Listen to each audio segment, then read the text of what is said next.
lagi nih di acara Tell Talk episode berapa nih? 32 yang hari ini bakal keren banget karena kita bakal ngebahas apa nih, Fik? Hari ini kita bakal ngebahas tim SES Robotic Telkom University berhasil menjadi juara 3 di Singapore AUV Challenge 2022. Wah, luar biasa. Tapi nggak kalah keren karena hari ini kita bakal langsung ngedatengin narasumber kita yang kayak kita langsung kenalan aja ya. Biar lebih akrab gitu kita langsung boleh. kenal. Boleh kenalan dulu? Ya.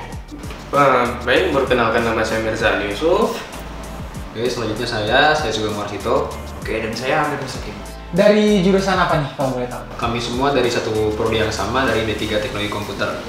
Oke. Angkatan 20. Saya angkatan 21 dan saya angkatan 21. Wah, keren banget. Oke, kayaknya udah telutizen di rumah pada penasaran nih sebenarnya mereka ini ngejuarain ajang apa sih dan mereka tuh di sana ngapain aja. Hari ini kita bakal langsung bahas bareng mereka. Nah, mungkin boleh dijelasin dulu nih Kak, kompetisi Singapore AUV Challenge 2022 itu kompetisi apa sih dan diselenggarainnya itu di mana? Oke, kalau SLVC itu sendiri itu berdasarkan namanya Singapore Autonomous Underwater Vehicle Competition. Itu merupakan kompetisi internasional yang diselenggarakan di Singapura. Oke, yang diperlombakan itu apa? Itu merupakan robot underwater di bawah air yang bergerak secara otomatis atau autonomous tanpa awak dan nirkabel. Oke. Berarti kemarin lombanya langsung di Singapura ya? Ya, langsung Singapura. Tapi sebelumnya itu ada kualifikasi dulu secara online itu di tempat masing-masing. Jadi setelah lolos dari kualifikasi itu sendiri, baru yang lolos seleksi bisa berangkat ke Singapura. Oke, wah keren banget ya Keren dia sampai ke berarti Singapura. bisa berangkat ke Singapura. Keren banget. Tapi tahapan seleksinya kan tadi ada dijelasin nih, ada tahapan seleksi. Boleh nggak detailin sedikit gimana dari kalian dari sini sampai berangkat ke Singapura tuh ada apa aja prosesnya? Baik. Yang pertama itu kita itu sebelumnya belum ada tim untuk di perlombaan SWC ini. Dan kita pertama kita membentuk tim untuk perlombaan tersebut. Nah, sesudah membentuk tim tersebut, kita kayak menentukan barang-barang apa saja yang kurang dari robot tersebut gitu.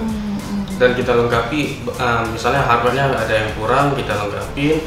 Dan seterusnya ya yang codingan itu sih bagian codingan yang untuk menjalankan robot tersebut.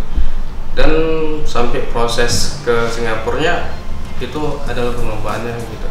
Oh, berarti kalian pemilihan kelompok dulu, pemilihan tim, terus ngebentuk apa aja nih yang bakal kalian buat nanti, apa aja rancangan kalian, terus baru langsung berangkat atau ada seleksi dari sini dulu? Yang pertama itu sih diseleksi di sini. Seleksi di sini. Di tag video dan kita berhasil lolos dan kita berhasil untuk mengikuti perlombaan tersebut. Wah, berarti langsung berangkat ke Singapura ya, keren banget. Berarti mereka ini ciptain robot yang keren banget sih, ya. Asli bisa di bawah air, underwater. Ya. Kalau misalnya boleh tahu nih, kalian robot yang kalian buat itu kan robot underwater ya. Kira-kira itu tuh robot yang seperti apa sih dan bisa dijelasin gak sih proses pembuatannya itu gimana dan cara kerjanya itu seperti apa? Oke, untuk si proses pembuatannya sendiri dari robot yang kami lombakan itu secara keseluruhan robotnya itu terbuat dari aluminium frame-nya. Ada juga beberapa komponen yang dibuat secara 3D printed dan juga ada juga akriliknya sebagai tabung yang menyimpan komponen-komponen tertentu. Nah, untuk semasa pengembangan kita menggunakan beberapa komponen seperti processing unit yang salah satunya adalah Raspberry Pi yang digunakan untuk mengeksekusi sebuah program yang kami gunakan untuk melakukan eksekusi terhadap hardware-hardware yang lain seperti motor. Oke, cara kerjanya sendiri tadi dari processing unit kita jalankan program untuk mengeksekusi si hardware yang tertentu, misalnya kayak pergerakan dari motornya, apakah dia akan maju ke depan atau ke belakang, dan juga kita gunakan kamera untuk melakukan deteksi objek menggunakan program yang telah diprogram di dalam processing unitnya gitu. Jadi lumayan complicated. Kalau keunggulannya apa nih? Kalau keunggulannya sendiri kita menggunakan robot yang di ukurannya itu cenderung lebih kecil dimensinya dan juga bobotnya yang cenderung ringan, sekitar 13 kg. Nah, untuk karena dimensi dan berat yang cukup kecil, kita punya kecepatan yang lumayan kencang gitu. Kalau cara kerjanya, maksudnya dia kan dalam air nih. Nah, dalam air itu kira-kira robotnya bakal ngapain? Dalam air itu kita kan jalanin misi sesuai dengan yang diperintahkan dari lombanya. Kayak misalnya robotnya masuk ke gawang, terus ada juga disuruh nabrak flare, ada juga masukin bola ke dalam baskom. Keren ya, Keren keren banget. banget. Kalau boleh tahu dalam itu kan penilaiannya tuh pasti kayak panjang banget ya prosesnya. Kriteria penilaian yang kalian jalanin itu seperti apa sih kira-kira? Oke, kalau untuk kriterianya itu sendiri, berarti alasan kenapa kita menjadi juara 3 itu, Iya. itu sistem by point. Jadi saat di Singapura itu ada seleksi lagi untuk masuk ke final, dan sistem by pointnya itu ada pada saat di final. Jadi pas di final itu ada tasnya, semisal tadi yang Bang Sugeng bilang, masuk ke dalam gawang, terus ada lagi nyentuh flare atau semacam kayak tabung, terus kita tabrak, atau kita hindari flare tersebut, atau masukin bola ke dalam baskom, atau ngambil bola terus surfacing atau naik ke atas permukaan robotnya. Nah, setiap dari tas tersebut itu poinnya itu beda-beda. Terus kita ngejalanin tasnya itu juga berurutan, ada peraturannya juga dari sananya. Dan ya alhamdulillahnya kita ngejalanin tas tersebut dengan lancar sehingga mendapatkan hasil yang memuaskan. Berarti penilaian ini dari keberhasilan tidaknya robot kalian itu ngelakuin ngelakuin challenge ya, apa yang disuruh sama mereka ya. Berarti challenge tadi itu semuanya dilakuin di bawah air ya? Semuanya di bawah air tanpa awak, nirkabel, jadi kita cuma ngeliatin aja. Wih, keren banget kali Tizen.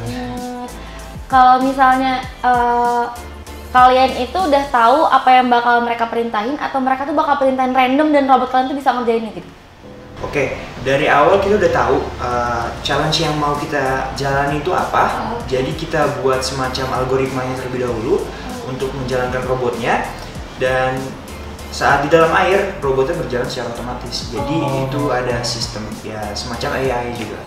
Kira-kira ntar kedepannya bakal dikembangin gak nih? Misalnya kayak tadi kan ada algoritmanya, siapa tahu kedepannya ada rencana bakal kembangin lagi nggak? Misalnya bakal semua perintah random gitu, saya kayak hey robot aku mau ini dong, bisa nggak kayak gitu kira-kira? Dari situ sih yang kita akan, dari robot sebelumnya kan ada kekurangan gitu kan. Dan kita rencananya untuk kedepannya akan membuat robot yang baru dan menyempurnakan robot yang baru yang sebelum-sebelumnya gitu. Ini kan lomba internasional ya. Kira-kira ada pengalaman menarik nggak sih yang bisa kalian share sama Telitizen di rumah? Pengalaman gimana sih pengalamannya ikut lomba internasional gitu? Kalau untuk lombanya sendiri di cabang internasional ini bagi kami semua pengalaman baru. Berarti pertama kali. Ini pertama kali ya? Ya. Saya bisa sampai internasional gitu. Alhamdulillah. Nah, selama masa perlombaan itu waktu kita mau mulai berangkat ke Singapura, kita punya beberapa kendala kayak dimensi barang yang kita bawa ke bagasi itu terlalu berat. Jadi ada beberapa barang yang kita tinggalin di bandara gitu, kita buang kayak misalnya baterai. Nah, selanjutnya kemudian untuk kedepannya kita insya Allah mau ikut lagi lomba SOVC di tahun depan, dan juga beberapa perlombaan lagi secara internasional, salah satunya yang akan dilaksanakan di Telkom nanti teknologi. Oke, hebat banget. Semoga sukses ya. Semoga kedepannya itu ya bisa sukses lagi ya lombanya, dan siapa tahu tahun depan ikut lagi bisa jadi juara 1 ya kan. Ini bisa, kita doain ya sama Telitizen di rumah ya. Baik Telitizen, itu tadi bincang bareng kita sama juara 3 Singapore AUV Challenge 2022. Dan Telitizen jangan lupa nih tetap pantengin Telitalk karena selanjutnya bakal ada narasumber yang gak kalah keren lagi. Dan buat Telitizen di rumah jangan lupa nge-follow sosmed kita, ada di Instagram, TikTok, dan YouTube kita di Telkom University. Saya Taufik. Saya Nabila, pamit undur diri. Bye-bye.